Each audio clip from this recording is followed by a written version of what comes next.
नमस्कार दोस्तों आज हम बात करने वाले हैं एक ऐसे स्पेस मिशन के बारे में जिसमें सिर्फ मशीन और रॉकेट नहीं बल्कि देश का गर्व, सुरक्षा और सोच दोनों जुड़ी हुई है। मैं बात कर रहा हूं इसरो के नए सैटेलाइट CMS-03 के बारे में, जिसे GS-87R भी कहा जाता है। ये सिर्फ एक सैटेलाइट नहीं बल्कि हमारे देश के समुद्री रक्षा सिस्टम को और मजबूत बनाने वाला एक नया कदम है। अब आप सोच रहे होंगे ये सैटेलाइट इतना खास क्यों है। देखिए दोस्तों, आज के टाइम पे कोई भी देश अगर जंग जीतता है तो वो केवल हथियारों के दम पे नहीं बल्कि कम्युनिकेशन से जीती जाती है। जिस देश का सिग्नल सिस्टम स्ट्रांग और सेफ होता है वही आगे रहता है, और इसी वजह से इसरो ने CMS-03 लॉन्च किया ताकि हमारी इंडियन नेवी समुंदर के कोने कोने तक अपना सिक्योर कनेक्शन बना के रखे।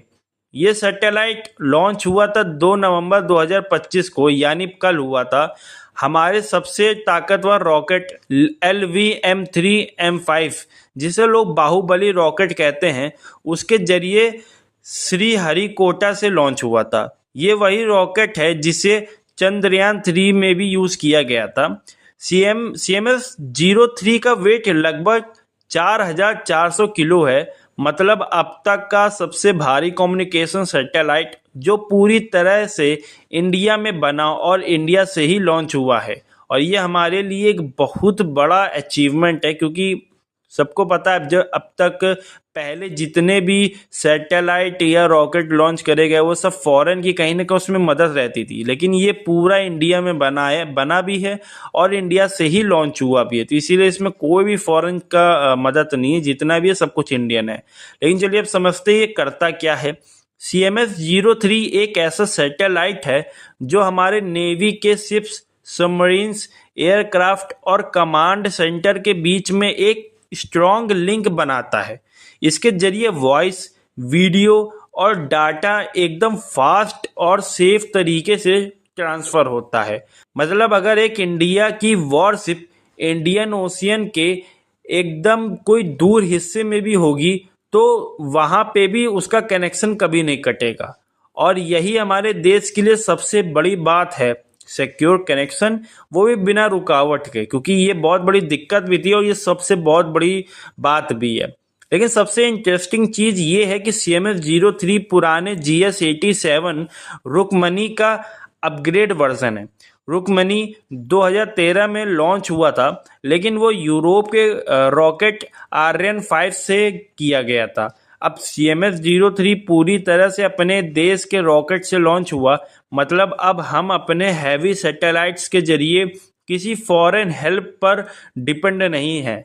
ये है असली आत्मनिर्भर भारत का अपने बल पर अपने सारे सपने पूरे करना। अब देखिए इस मिशन से भारत को कितने फायदे मिलेंगे। सबसे पहला, नेवी का कम्युनिकेशन सिस्टम और पावरफुल होगा। अब शिप्स, सबमरीन और कमांड सेंटर के बीच तुरंत बातचीत हो सकती है। जहां पहले बहुत लेट होता था वहां पे कम्युनिकेट करने में कनेक्शन क्योंकि अच्छा नहीं होता था, वहीं पे अब कनेक्शन अच्छा होगा तो नेवी को कम्युनिकेट करने में बहुत आसानी होगी। दूसरा, मैरीटाइम सिक्योरिटी यानी समुद्री सुरक्षा बढ़ेगी। ये सैटेलाइट एक डिजिटल आंख की तरह काम करेगा, जिससे इंडियन ओशियन में किसी भी एक्टिविटी पर नज़र रखने और भी आसान हो जाएगा, जिससे कि हम अच्छे से नज़र रख सकते हैं। और तीसरा होगा देश का अपना कंट्रोल, जो कि बहुत बड़ा है, बहुत बड़ी चीज़ है। पहले हम अपने कम्युनिकेशन के लिए फॉरेन सैटेलाइट्स पर थोड़ा डिपेंड थे, अब सब कुछ अपने हाथ में है। लेकिन भाइयों बहनों, ये सब एक दिन में नहीं हुआ। ये इसरो के उन मिशंस की वजह से पॉसिबल हुआ जो पिछले कई सालों में सक्सेस के साथ लॉन्च हुए। 1975 में भारत ने अपना पहला सैटेलाइट आर्यभट्ट लॉन्च किया था। वही था हमारे स्पेस जर्नी का पहला कदम। ठीक है, सबको पता है 1975 में आर्यभट्ट लॉन्च हुआ था और वो हमारा सबसे पहला सैटेलाइट था जो हमने लॉन्च किया था। वहीं से हम लोग का सबसे पहला कदम भी रखा गया था। तब से लेकर आज तक इसरो ने दुनिया को बार बार दिखाया है कि इंडिया किसी से कम नहीं है भाई। उसके बाद से बहुत बार फेल भी हुआ है, बहुत बार कोशिश करी गई जिसमें हम लोग को फेलियर भी हुआ है, बट स्टिल इसरो ने ये कभी हार ही नहीं मानी और इसरो ने पूरे वर्ल्ड को ये चीज़ शो करके दिखाया कि यार हम लोग इंडिया को पीछे नहीं छोड़ेंगे, मतलब इंडिया किसी से पीछे नहीं, इंडिया को सबसे आगे करके दिखाएंगे।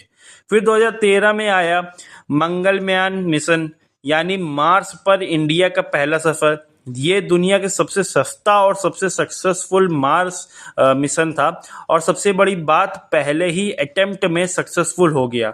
पूरे वर्ल्ड ने इसरो की तारीफ की थी। उसके बाद आए इनसैट और GS80 सीरीज के सैटेलाइट्स, जिन्होंने भारत में टीवी, इंटरनेट, टेलीफोन और वेदर फोरकास्ट में क्रांति ला दी थी। आज हम लाइव क्रिकेट मैच देख पाते हैं, साइक्लोन की वार्निंग टाइम पर मिलती है। ये सब उन्हीं सैटेलाइट्स की वजह से संभव हुआ है और यहाँ तो जो आप टीवी भी देख पाते हो तो उन्हीं के चक्कर में हो रहा है। फिर आया नैव IC सिस्टम, जो बेसिकली इंडिया का अपना GPS है। अब हमारे सोल्जर्स, व्हीकल्स और मोबाइल फॉरेन GPS पर डिपेंड नहीं करते। ये हमारे पूरे देश और आसपास के 1500 किलोमीटर तक सही लोकेशन देता है। और फिर आए अर्थ ऑब्जर्वेशन सैटेलाइट्स, जिन्होंने खेती, जंगल, पानी और डिजास्टर मैनेजमेंट में हमारी मदद की। मतलब स्पेस से मिलने वाला डाटा आज हमारे देश की प्लानिंग में काम आ रहा है। ये सारे मिशंस मिलके एक स्ट्रॉन्ग चेन बनाते हैं और अब CMS-03 उस चेन में एक और मजबूत कड़ी बन गया है। इस लॉन्च से एक और चीज प्रूव हुई, LVM-3 रॉकेट अब हैवी सैटेलाइट्स को भी आसानी से स्पेस में भेज सकता है, क्योंकि ये जो CMS-03 था ये बहुत भारी था, जिसको LVM-3 ने इतने आसानी से लॉन्च किया, इतने आसानी से ऊपर लेके गया, जिसकी तारीफ करना तो बनता है भाई। इसीलिए इसरो, यार सैल्यूट है इसरो को। मतलब अब हमारा देश गगनयान जैसे ह्यूमन स्पेस मिशंस के लिए भी रेडी है भाई। ये CMS-03 एक तरह से उसकी प्रैक्टिस भी था। सोच के देखिए दोस्तों, अब हमारा देश अपने सैटेलाइट्स खुद बना रहा है, खुद लॉन्च कर रहा है और अपने कम्युनिकेशन सिस्टम को अपने कंट्रोल में रख रहा है। यह सिर्फ एक साइंटिफिक सक्सेस नहीं, बल्कि एक स्ट्रैटेजिक शील्ड है जो हमारे देश के समुंदर और आकाश दोनों को सुरक्षित रखता है। आज इसरो ने ये दिखाया है कि अगर इरादा मजबूत हो तो जमीन से आसमान तक का सफर मुश्किल नहीं होता।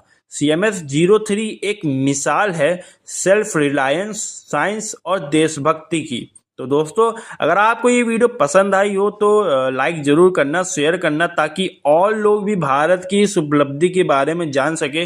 और कमेंट में लिखना अगला वीडियो आपको किस मिशन पर चाहते हो, ठीक है आप लोग। तो आदित्य L1 गगनयान या मंगलयान जो भी आप चाहते हो मैं आपको बना दूंगा आपके लिए। मैं मिलता हूँ आपसे नेक्स्ट वीडियो में एक और स्पेस कहानी के साथ। जब तक के लिए बाय बाय, जय हिंद।